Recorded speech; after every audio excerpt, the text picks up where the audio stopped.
Ukraine पर रूस के हमले का दूसरा साल शुरू हो चुका है और अब ऐसा लगता है कि इस युद्ध ने विकसित और विकासशाली देशों के बीच की खाई को और गहरा कर दिया है। पश्चिमी देश यूक्रेन पर रूस के हमले को न केवल यूरोप पर हमला बता रहे हैं बल्कि इसे लोकतांत्रिक दुनिया पर आक्रमण बता रहे हैं, जबकि कई दूसरे विकासशील देश रूस और यूक्रेन के युद्ध को पूरी दुनिया के सिरदर्दी के तौर पर नहीं देखते हैं और ये देश इस जंग को मोटे तौर पर यूरोप की समस्या मानते हैं। और इसी बात से ये कहानी सामने आती है कि कहीं अमेरिका और यूरोप के दबदबे वाला समय खत्म तो नहीं हो रहा। क्यों अब नहीं रहा देशों को अमेरिका का डर? क्या आ गई है दूसरी विश्व शक्ति? इन सारे सवालों के जवाब आज की इस वीडियो में मिलेंगे, इसलिए वीडियो को आखिर तक जरूर देखिएगा। पर वीडियो शुरू होने से पहले अगर आप लोग चैनल पर नए हैं या आपने अभी तक चैनल को सब्सक्राइब नहीं किया है तो चैनल को सब्सक्राइब करना और बेल आइकन दबाना ना भूलें ताकि हमारे चैनल की कोई भी वीडियो आपसे मिस ना हो जाए। पिछले साल स्लोवाकिया में सम्मेलन में शिरकत करते हुए भारत के विदेश मंत्री एस जयशंकर ने यूरोप से गुजारिश की थी कि वो इस मानसिकता से ऊपर उठे कि यूरोप की समस्या तो पूरी दुनिया का सरदर्द है, मगर बाकी दुनिया की समस्याओं से यूरोप को कोई फर्क नहीं पड़ता है। वहीं यूरोप और अमेरिका में विशेषज्ञ तर्क देते हैं कि रूस के राष्ट्रपति पुतिन को इस जंग के लिए जवाबदेह बनाने से भारत और चीन के इनकार ने नियमों पर आधारित मौजूदा विश्व व्यवस्था के अस्तित्व को ही खतरे में डाल दिया है। वो कहते हैं कि ज्यादातर विकासशाली देशों ने यूक्रेन में युद्ध को लेकर बहुत सोची समझी न्यूट्रलिटी का रास्ता चुना है, जिससे अंतर्राष्ट्रीय कानूनों और स्टेबिलिटी के बजाय उनके अपना फायदा देखते हैं और गैर पश्चिमी देशों का यह रवैया आखिर में रूस को फायदा पहुंचाने वाला साबित हो रहा है। हालांकि यूक्रेन में युद्ध की शुरुआत से बहुत पहले से ही मौजूदा व्यवस्था को चीन जैसी उभरती वैश्विक शक्तियों से चुनौती मिल रही थी और भारत जैसे देश ये सवाल उठा रहे थे कि आखिर संयुक्त राष्ट्र जैसे ग्लोबल इंस्टीट्यूशन में उभरती हुई ताकतों का प्रतिनिधित्व क्यों नहीं हो। दिलचस्प बात यह है कि विकासशाली देशों के जानकार ये मानते हैं कि अमेरिका की अगुवाई वाली अंतर्राष्ट्रीय व्यवस्था के संकट से उभरते हुए देशों के लिए नए अवसर पैदा होंगे, खास तौर से चीन, भारत और दूसरे गैर पश्चिमी विकासशाली देशों के लिए। इन मौकों की मदद से ये विकासशाली देश विश्व व्यवस्था को एक नए स्वरूप में डाल सकेंगे। इन देशों में नई विश्व व्यवस्था की मांग करने वाली आवाजें बुलंद होती जा रही हैं। पिछले साल प्रधानमंत्री नरेंद्र मोदी ने संसद में ऐलान किया था, मैं साफ तौर पर देख सकता हूँ कि कोरोना की महामारी के बाद हम बड़ी तेजी से एक नई विश्व व्यवस्था, एक नए समीकरण की तरफ बढ़ रहे हैं। ये इतना अहम मोड़ है कि भारतीय के तौर पर हम इस मौके को गंवाना नहीं चाहते हैं। दुनिया के मुख्य मंच पर भारत की आवाज बुलंद और स्पष्ट रूप से सुनाई देनी चाहिए। लेकिन बड़ा सवाल यह है कि क्या नई विश्व व्यवस्था बनाने के लिए उभरते हुए देश दूसरे विश्व युद्ध के बाद के नियमों और संस्थानों को सुधारने और पुनर्गठित करने का प्रयास कर रहे हैं या फिर वो मौजूदा विश्व व्यवस्था की सत्ता में साझेदारी हासिल करना चाह रहे हैं। चलिए आपको बताते हैं, क्या रूस और यूक्रेन का युद्ध वाकई मौजूदा विश्व व्यवस्था के खात्मे का आगाज है? जब आप एक विश्व व्यवस्था कहते हैं तो दुनिया की कोई भी व्यवस्था संपूर्ण विश्व व्यवस्था नहीं है। हर वर्ल्ड वॉर एक पार्शियल वर्ल्ड वॉर है। दुनिया के मौजूदा नियम कायदे दूसरे विश्व युद्ध के विजेताओं ने तय किए थे। पश्चिम भी अपने आप में कभी एकजुट नहीं रहा है, आखिर रूस भी तो पश्चिम का ही एक हिस्सा है। मौजूदा विश्व व्यवस्था में कभी भी पूरा यूरोप शामिल नहीं रहा था। ये एक पार्शियल वर्ल्ड वॉर थी और ये जस की तस बनी रहेगी। इस वक्त आप जो कुछ देख रहे हैं वो असल में पुराने टकराव की उसी सिलसिले की एक नई कड़ी है, जिसे हम तीसरा विश्व युद्ध भी कह सकते हैं। शीत युद्ध असल में तीसरा विश्व युद्ध था। इसे तीसरा विश्व युद्ध कहा गया क्योंकि इसमें यूरोप ने कभी जंग नहीं लड़ी, लेकिन ये युद्ध वियतनाम में खूब लड़ा गया। अफ्रीका और लैटिन अमेरिका भी इस जंग के मैदान बने और अब ये जंग यूरोप लौट आई है। क्या मौजूदा विश्व व्यवस्था के बिखर जाने का खतरा है? अमेरिका का दबदबा केवल दो वजहों से है। पहला उसकी सेना और दूसरा टेक्नोलॉजी के क्षेत्र में उसका शानदार आविष्कार और तरक्की। अमेरिकी ताकत के ये दो सबसे मजबूत स्तंभ हैं।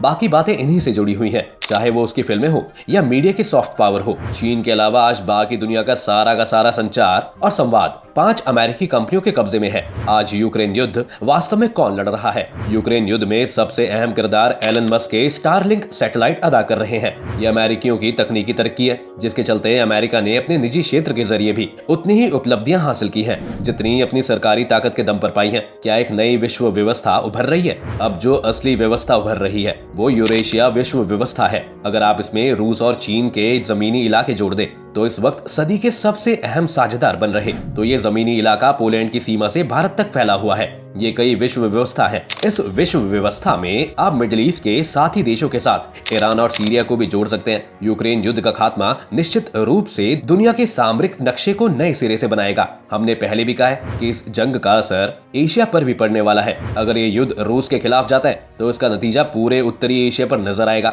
अगर जंग का फैसला रूस के हक में जाता है, वो अपने दम पर खड़े होने में सफल होता है और चीन के साथ अपने रिश्ते और मजबूत बना लेता है, तो हो सकता है कि एशिया के स्ट्रेटेजिक इक्वेशंस किसी और दिशा में आगे बढ़ जाएं। हालांकि ये बड़े बदलाव होने के लिए उस धुरी को अपनी जगह बदलनी होगी जो पूरे माहौल को अपने काबू में रखती है। आमतौर पर ये बदलाव किसी युद्ध के बाद ही आते हैं। अब ये है तो अफसोस की बात, मगर विश्व व्यवस्था को बदलने के लिए बदकिस्मती से आपको एक बड़े युद्ध, एक व्यापक संघर्ष की दरकार होगी। हालांकि जरूरी नहीं है कि ये जंग तोप खानों की टक्कर की शक्ल में ही हो। ये युद्ध एक साथ कई मोर्चों पर लड़ा जाएगा, जैसे कि ये जंग आसमान या अंतरिक्ष में लड़ी जा सकती है, संचार की दुनिया में हो सकती है, ये जंग अर्थव्यवस्था, व्यापार या फिर दुनिया में डॉलर के दबदबे के खिलाफ लड़ी जा सकती है। अब इसके बाद एक सवाल दिमाग में जरूर आता है कि क्या भारत को संयुक्त राष्ट्र सुरक्षा परिषद में परमानेंट मेंबरशिप मिलेगी? मौजूदा विश्व व्यवस्था के खिलाफ शिकायतों का एक इतिहास है। इसकी बड़ी वजह संयुक्त राष्ट्र और सुरक्षा परिषद की बनावट भी है।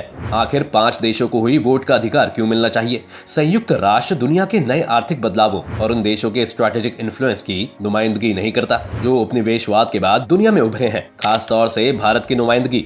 भारत को संयुक्त राष्ट्र सुरक्षा परिषद का सदस्य बनाना आगे बढ़ने का एक रास्ता हो सकता है। किसी न किसी तरह की नई व्यवस्था तो बनानी ही होगी, क्योंकि जब एक सुरक्षा परिषद में सुधार नहीं होगा तब तक उस विश्व व्यवस्था को चुनौती मिलती रहेगी, जिसे आप अमेरिका की नेतृत्व वाली दुनिया कहते हैं। भारत और चीन दोनों देश दुनिया की प्रमुख ताकतें हैं। अब दुनिया को ये मानना पड़ेगा कि ये 1946 नहीं है, लेकिन चीन का मामला अलग है, क्योंकि चीन तो सुरक्षा परिषद का एक स्थायी सदस्य है। एक तरह से देखें तो चीन की मौजूदगी उसकी ताकत की तुलना में ज्यादा है, क्योंकि अभी हाल के वर्षों तक, अभी पिछली सदी के आखिर तक चीन के पास ना तो आज जैसी आर्थिक शक्ति थी और ना ही सियासी प्रभाव था। लेकिन चीन ने भी अमेरिका के दबदबे को मानने से इनकार कर दिया था। क्या रूस और यूक्रेन के युद्ध से सच में मौजूदा विश्व व्यवस्था के खत्म होने की शुरुआत हो गई है? यूरोप सोचता है कि वो अमेरिका के साथ इस ब्रह्मांड का केंद्र है और ये युद्ध एक निर्णायक मोड़ है, लेकिन ये कोई अहम मोड़ नहीं है, ये एक गैर जरूरी जंग है। लेकिन जब आप इसकी तुलना इराक या अफगानिस्तान पर थोपे गए युद्धों से करते हैं तो ये बहुत छोटी सी लड़ाई लगती है। ये बात आपको इन युद्धों में मारे गए लोगों की तादाद से समझ आ जाती है। भारत के विदेश मंत्री बार बार कहते रहे कि हम किसी का पक्ष नहीं ले रहे हैं, लेकिन अपनी जनता के हितों का ख्याल रखना हमारी जिम्मेदारी है। अगर रूस से सस्ता तेल मिलता है तो हम उसे खरीदेंगे। रूस से जितना तेल यूरोप खरीदता है उसकी तुलना में भारत तो बहुत मामूली मात्रा में तेल खरीदता है। अगर ये युद्ध एक निर्णायक मोड़ है तो ये 2 तरह से है। पहले तो ये कि दुनिया अब इस झूठ से वाकिफ हो गई है कि युद्ध हमेशा पश्चिमी देशों के हितों की वजह से नहीं शुरू होते। दूसरा ये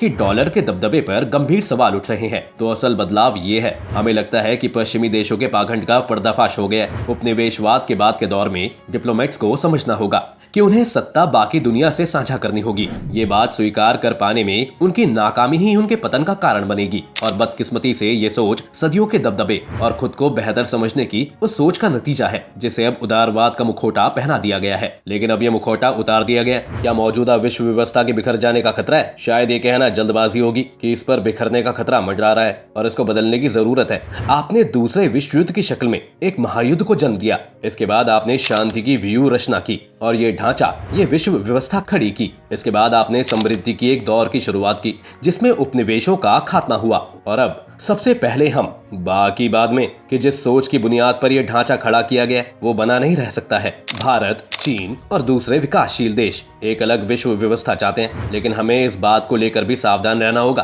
कि लोग एशियाई सदी चाहते हैं। शायद एशियाई सदी का विचार ही तबाही लाने वाला है, क्योंकि एशियाई सदी ठीक वैसी ही सोच है जो विकसित ताकतों की थी। दुनिया ने 9 साल तक ब्रिटिश सेंचुरी का और उसके बाद हमने अमेरिकी सदी को भुगता और अब हम एशियाई सदी चाहते हैं। इस तरह तो हम दुनिया को बर्बाद कर देंगे, क्योंकि हम बहुत बड़े और विशाल हैं। क्या एक नई विश्व व्यवस्था उभर रही है? विकासशील देश सुधार चाहते हैं। हम ये नहीं कह सकते हैं कि नियमों पर आधारित व्यवस्था पूरी तरह बेकार है। मिसाल के तौर पर संयुक्त राष्ट्र सुरक्षा परिषद के स्थायी सदस्यों में भारत को भी शामिल किया जाना चाहिए, क्योंकि ये दुनिया की सबसे ज्यादा आबादी वाला देश है। चीन को चाहिए कि वो भारत को सुरक्षा परिषद का स्थायी सदस्य बनाने का प्रस्ताव रखे। आप सुरक्षा परिषद में भारत को ले आएं और फिर आप अफ्रीकी संघ को भी शामिल करें, यानी आप इसके साथ स्थायी सदस्य या P7 बनाएं। ऐसे बहुत से वैश्विक संगठन हैं जिसमें सुधार लाने की जरूरत है, जैसे कि अंतर्राष्ट्रीय मुद्रा कोष, विश्व बैंक और विश्व व्यापार संगठन में हर देश की अपनी राजनीतिक व्यवस्था होती है और वहाँ जबरदस्ती लोकतंत्र को बढ़ावा देना या थोपना अच्छा नहीं है। चीन की कम्युनिस्ट पार्टी सबसे लोकप्रिय है और उसकी लोकप्रियता पश्चिमी देशों के किसी भी सियासी दल से कहीं ज्यादा है।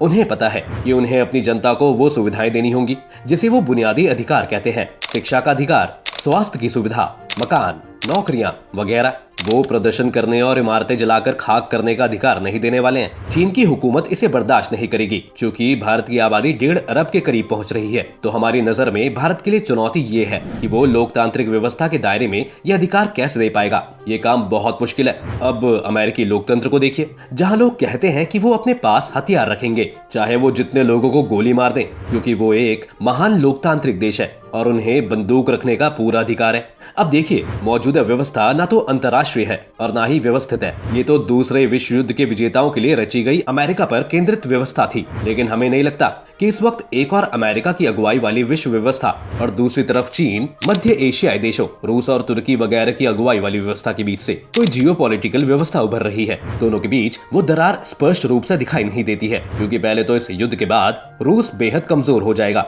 और दूसरा, चीन इतना मूर्ख नहीं है कि वो पूरी तरह रूस के साथ हो जाए। यही वजह है कि चीन बहुत फूक फूक कर कदम आगे बढ़ा रहा है। मध्य पूर्व दुनिया का एक ऐसा हिस्सा है जिसने अभी ये फैसला नहीं किया है कि वो किस ओर जाएगा। चीन और भारत को एक ही खांचे में नहीं चाहिए। वो देश अब तीसरी दुनिया नहीं रहे, जिन्हें पहले तीसरी दुनिया के देश कहा जाता था। उस जुमले की उपयोगिता अब खत्म हो चुकी है। चीन बहुत आगे निकल चुका है। आज चीन 18 ट्रिलियन डॉलर की इकॉनमी है। उसका रहन सहन बहुत ऊपर जा चुका है। भारत तो दिल ही दिल लंबे समय से इस विश्व व्यवस्था को लेकर चिंतित या नाखुश रहा है, या फिर ये भी कह सकते हैं कि वो इसे बदल डालने की ख्वाहिश रखता है। सच तो ये है कि भारत 1947 से ही इसी सोच के साथ आगे बढ़ा है। मिसाल के तौर पर जो नई अंतर्राष्ट्रीय आर्थिक व्यवस्था बनी, या फिर परमाणु हथियारों की बात करें, तो जहां तक अंतर्राष्ट्रीय व्यवस्था की बात है, उसे लेकर भारत का रवैया हमेशा से ही एंटी एस्टेब्लिशमेंट रहा है। हालांकि ये भी विडंबना ही है कि भारत बहुत ही स्टेटस क्विस्ट देश है। भारत बदल डालने वाली जुबान इस्तेमाल तो करता है, लेकिन अपने बर्ताव में ऐसा नहीं है। भारत विश्व व्यवस्था के खिलाफ बात जरूर करता है,